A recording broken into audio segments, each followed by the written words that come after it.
Hello students, hope all of you are fine. Today I am going to start the topic energy stored in a capacitor.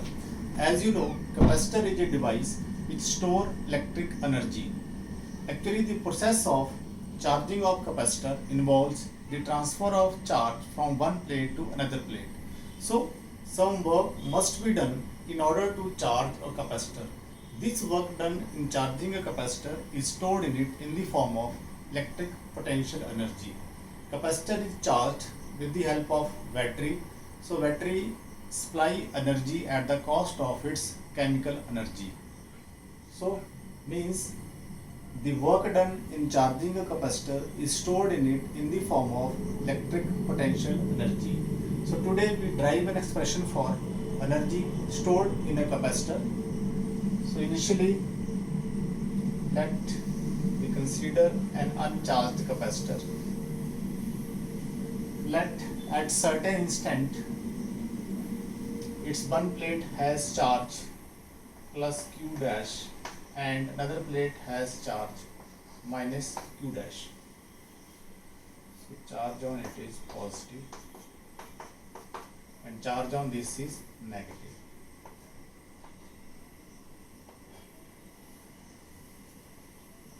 So let C be the capacity of this capacitor or C be the capacitance of the capacitor, then the potential will be equal to Q dash over C. Now in order to add or in order to transfer charge from this plate to this plate, we have to do some work. Let dq dash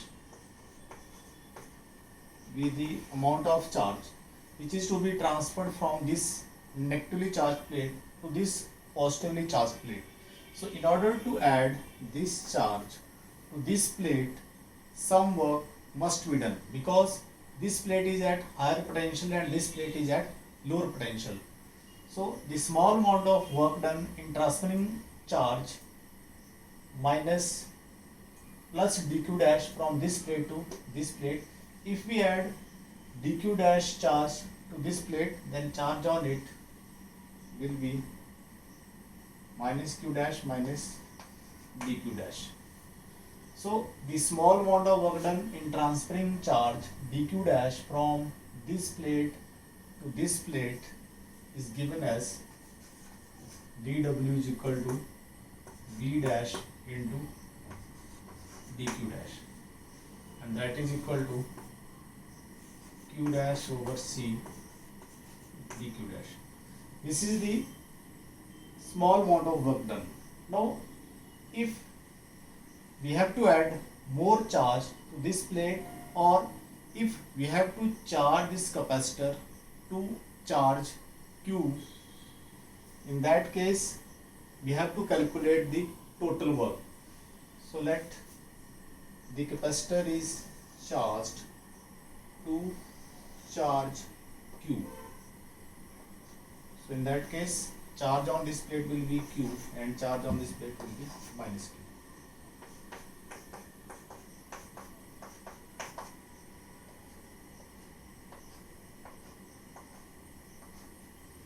So in this case the direction of electric field, if E with the electric field, then direction of electric field will be from positive to negative.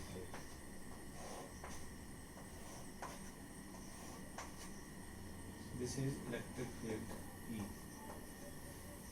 Means E is the electric field in the region between these two plates. So total work done in charging the capacitor to charge Q, W is equal to integral of dW equal to integral of, and the limit will be 0 to Q. Now since this C is capacitance of the capacitor which is constant, so we can take it outside the integral, 1 over C Q dash dq dash 0 to Q.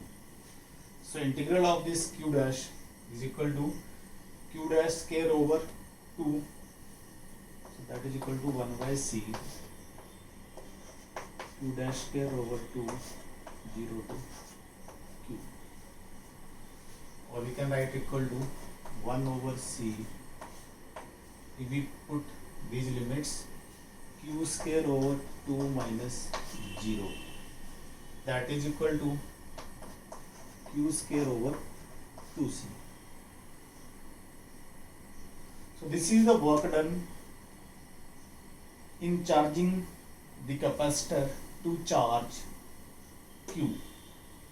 So this work done is stored in the capacitor in the form of electric potential energy.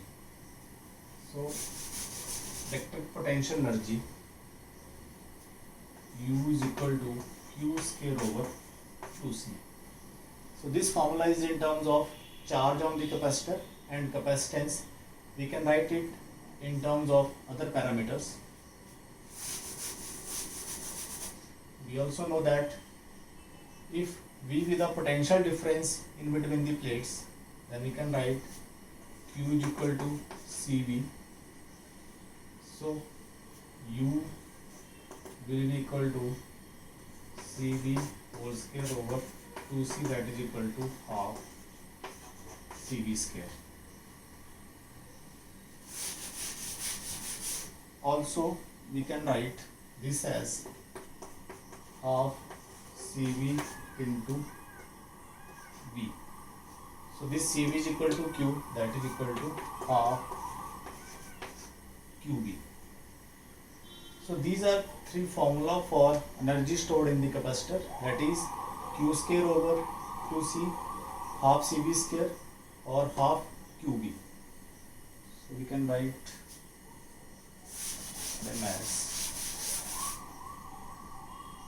U is equal to Q square by 2C, that is equal to half CV square, or that is equal to half QV. So this is an expression for energy stored in a parallel plate capacitor. Now we can see energy stored in combination of capacitors. If we are having series combination of capacitors or parallel combination of capacitors, then in that case, how this energy is stored?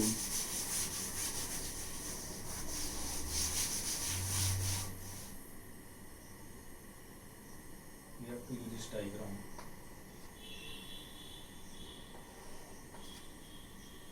Plus Q and this is minus Q.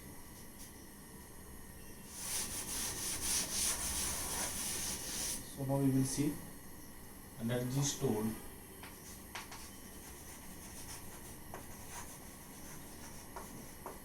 in combination of capacitors.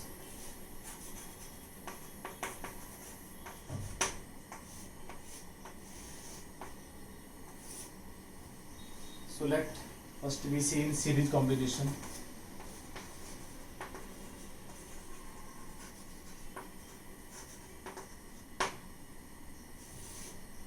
Let we are having n capacitors of capacitance C1, C2, so on Cn.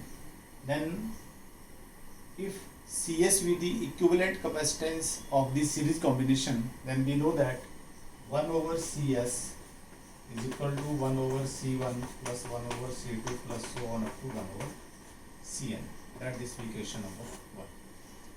Also, if Q be the total charge, then in case of series combination, charge on each capacitor will also be Q. So we can write the total energy in case of series combination as Q square over 2Cs, because this electric potential energy is Q square over 2C. Here Cs is the equivalent capacitance of series combination of these n capacitors. So we can write it as Q square over 2 1 by C1 plus 1 by C2 plus so on 1 over Cn, or we can write it as Q square over 2C1 plus q square over 2c2 plus so on q square over 2cn. Now this q square over 2c1 is the energy stored in a capacitor of capacitance C1. Q square over 2c2 is the energy stored in capacitor of capacitance C2, and this q square over 2cn is the energy stored in a capacitor of capacitance Cn. So means we can write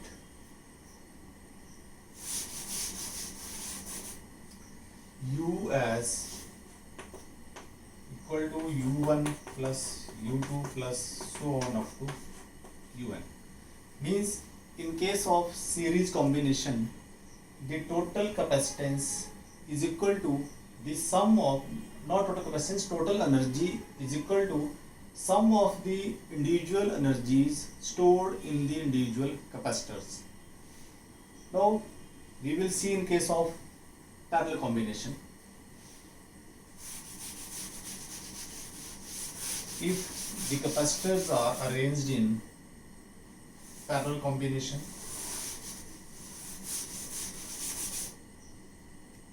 second in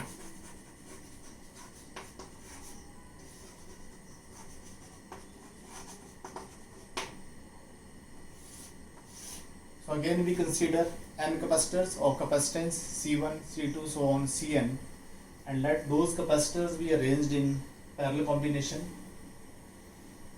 And if Cp be the equivalent capacitance of the parallel combination, then we have already studied this Cp is equal to C1 plus C2 plus so on up to Cn. Now we know that in case of parallel combination, potential difference is same across all the capacitors as that of the applied potential difference. So the total energy stored in parallel combination of capacitors can be written as U is equal to half Cp V square, where this Cp is the equivalent capacitance of parallel combination and V is the applied potential difference. So this can be written as half C1 plus C2 so on Cn into V square, or that is equal to half C1 V square plus half C2 V square plus so on half Cn V square. Now again you can see this half C1 V square is the energy stored in the capacitor of capacitance C1. Half C2 V square is the energy stored in capacitor of capacitance C2. Similarly, this half Cn V square is the energy stored in capacitor of capacitance Cn. So we can write this as U1 plus U2 plus so on up to Un. So we means the total energy is equal to U1 plus U2 plus so on Un.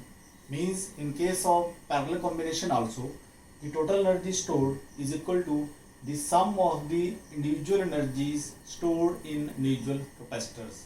So we can generalize, in case of combination of capacitors, total energy stored is equal to the sum of the individual energies of the capacitors. So this is about energy stored in capacitor or energy stored in the combination of capacitors. Now we will see what is the energy stored per unit volume of the capacitor.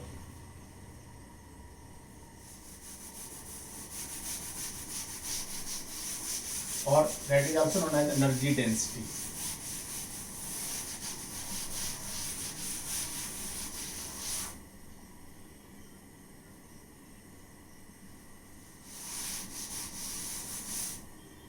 Energy density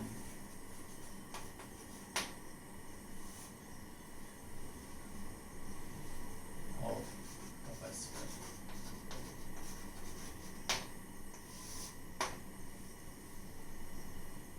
Now again we consider the capacitor which consists of two plates, one having positive charge plus Q and other having negative charge minus Q. Let A be the area of each plate and let D, small d be the separation. Small d be the separation between the plates. So here in this region there is some electric field. Let this electric field be E. So we can say that energy is stored in the capacitor due to this electric field, as when capacitor is charged, electric field produces in the region between the two plates. So the energy is stored in the capacitor in terms of this electric field. Now energy density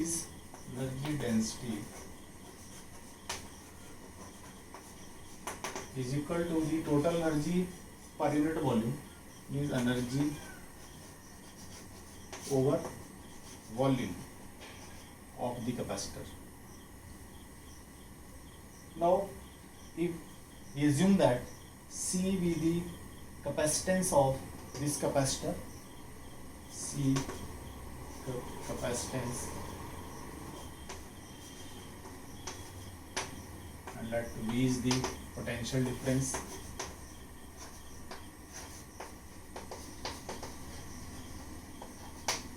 When we have already derived an expression for potential energy, that is potential energy is equal to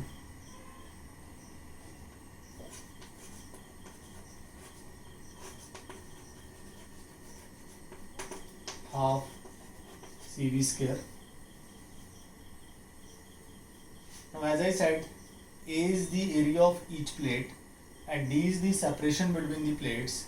So these two plates are rectangular. So if we calculate the volume in between the plates, so this volume will be equal to area into separation. So the volume will be equal to area of the plates into separation between the plates. Here A is the area of each plate. So we can write energy density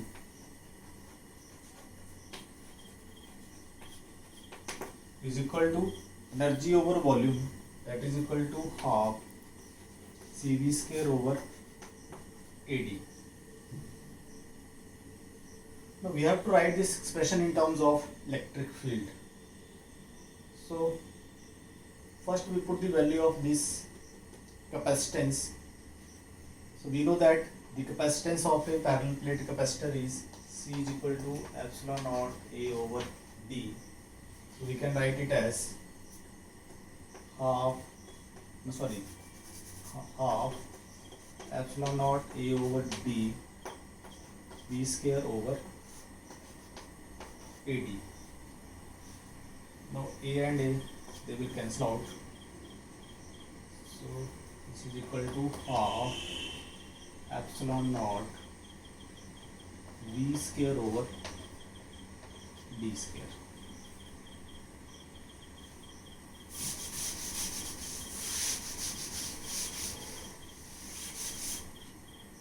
Now we also know the relation between electric field and potential difference. We know that electric field E is equal to minus dV over dr, where dV is the potential difference between two points which are separated by distance, this dr. So here V is the potential difference between these two plates and E is the electric field in this region. So we can write E is equal to V over D. So means energy density can be written as half epsilon naught V over D whole square, that is equal to half epsilon naught E square,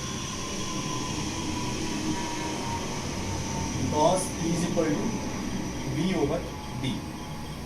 So this is formula for energy density.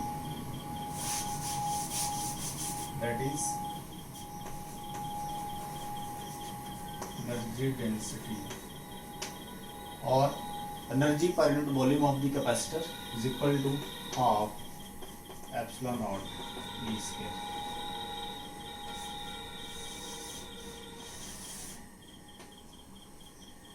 So this is formula for energy density in terms of this electric field. So today we derived an expression for energy stored in capacitor, that is energy stored in capacitor is equal to half CV square or Q square by 2C, or that can be written as half QB. Also we saw how the energy is stored in the combination of capacitors, and we saw that in case of combination of capacitors the total energy is equal to the sum of individual energies of the capacitors. And also in terms of electric field, the energy density is equal to half epsilon naught E square, where this epsilon naught is absolute permittivity of free space. Means this formula is valid when there is no other medium in between the plates except air or vacuum. So with this I stop here. I wish that you stay safe and stay healthy. Thank you.